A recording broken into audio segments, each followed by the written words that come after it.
It's hard to appraise too much at West Ham at the moment for the pure and simple reason is we don't know what the future holds. I guess the biggest uncertainty is David Moyes as manager, but I guess we also don't know about the ownership. At the point of recording this, we don't even know whether we're going to be in the Premier League next season, although it's highly likely that we will be. It would require a sort of mathematic miracle to make it not so.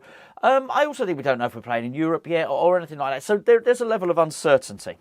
And the reason I talk about the level of uncertainty is if David Moyes is going to leave at the end of this season, then I think a lot of people might say, well, where is the incentive for him to introduce youth players into the team? And I absolutely get that, and I do understand it. However, I think I just want to make the argument now that actually, irrespective of whether David Moyes is here next season or going to pastures new, it's still in his best interests to play Mubama in the first team. Not in place of Michail Antonio, you understand, because of course Michail Antonio was just rested against Brentford, given the day off completely, wasn't even on the bench. I think that was absolutely the right thing to do, by the way. Give him the whole weekend off, makes absolute sense. Then we get a fit and firing Antonio to play against Alkmaar on Thursday. Makes sense, right? However, so what are we going to do when Antonio doesn't play? So let's just sort of extrapolate this forward. We keep our fingers crossed and hope that the resting of the players is successful, that we get through in a semi-final and make it through to the final. If that happens, then David Moyes clearly is going to want to rest his key players again. Now, the reason that the Antonio situation is important is because the cover for his other players are obvious. Wants to give Zuma a rest? No problem at all. There are a number of players who can cover that position without having to dip into the youth team.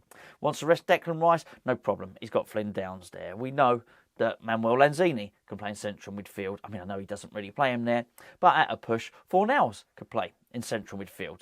You get where I'm going with this. If Bowen needs a rest, there are other wide players there. The big one is the striker. Now, the obvious candidate would have obviously been Scamacca.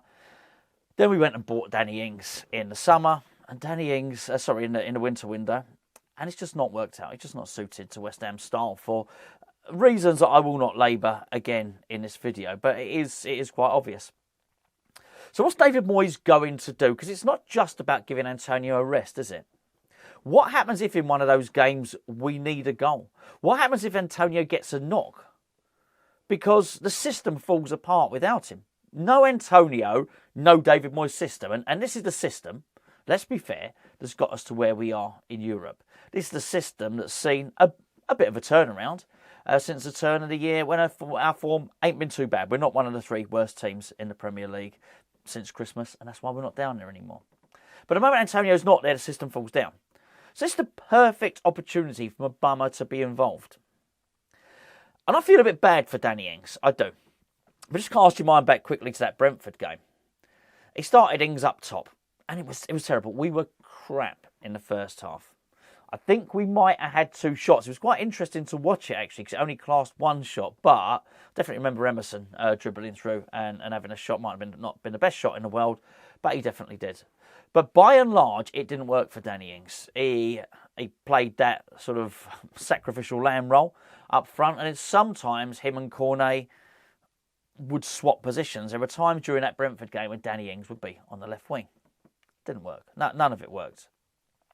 The only time we started to look a bit of a threat was when David Moyes made substitutions on 57 minutes or whatever it might have been. He brought Kane off, Ben Rama went on. He brought Declan Rice on, if you remember as well. But most importantly, he brought on Mubama. But he kept Danny Ings on. And instantly, you saw a very, very different Danny Ings. Because Danny Ings needs somebody near him. Danny Ings needs a partner. It doesn't really matter.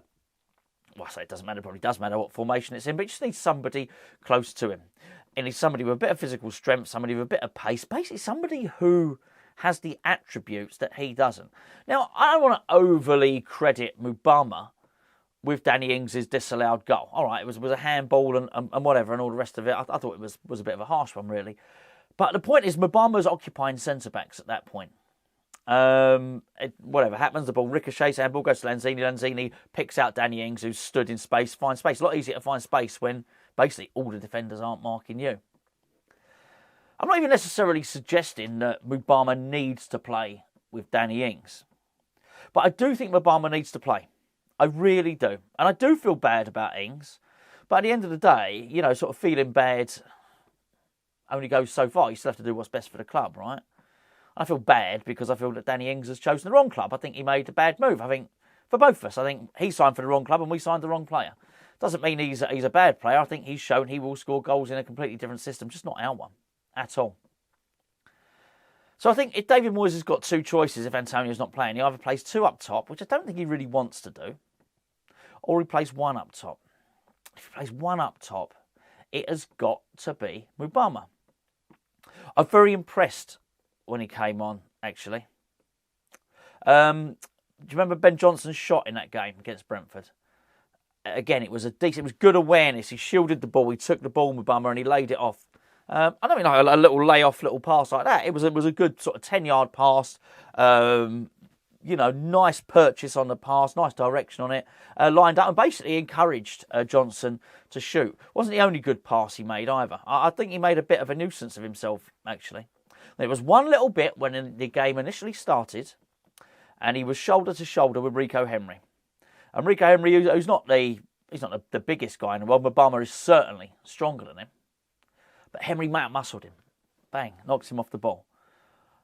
And that was one of the first things that happened. But I very much felt after that, Mubama thought, okay, I get it, I understand it. But he is bigger than him. Then what you were going to go on to see was him shield the ball really well.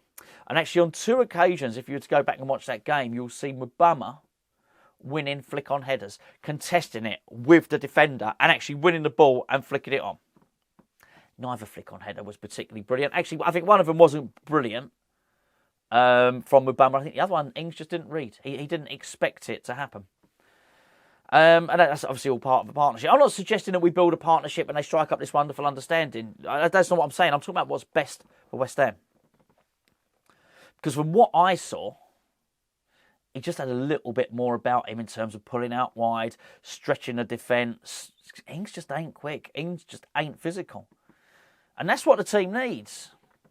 And I just wonder, you know, that if it comes to the crunch and we're in an important game, I say an important game, that important game's the final.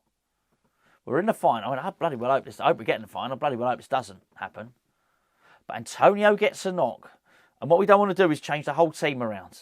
Paqueta's playing well and Bowen's playing well. So's Ben Rama. Rice is having the game of his life. But Antonio gets the knock and Antonio goes off injured. What will make that break down really, really quickly is if you then brought on Danny Ings, who can't run the channels, who can't play with his back to goal, will not be able to hold up the ball while the others get up in support. There's no point in pretending we're going to, you know, be all over. But we sit back, that's what we do. So Antonio has to hold the ball up while others get in support, or use his strength and his pace to run down the wings, or do a lung bursting run into the box, or something like that. Any of the stuff that I'm talking about, any of those three things, Danny Ings can't do. So I just think it might be advantageous if it gives him the game time now, Mubama, right now, that actually if his go-to player, when Miguel Antonio ain't playing, be it against Leeds or be it against Leicester or whatever, in those remaining games, just in case of warm-up, that actually he starts including Mubama. Because it gets to the crunch and Antonio goes down, we might just need him.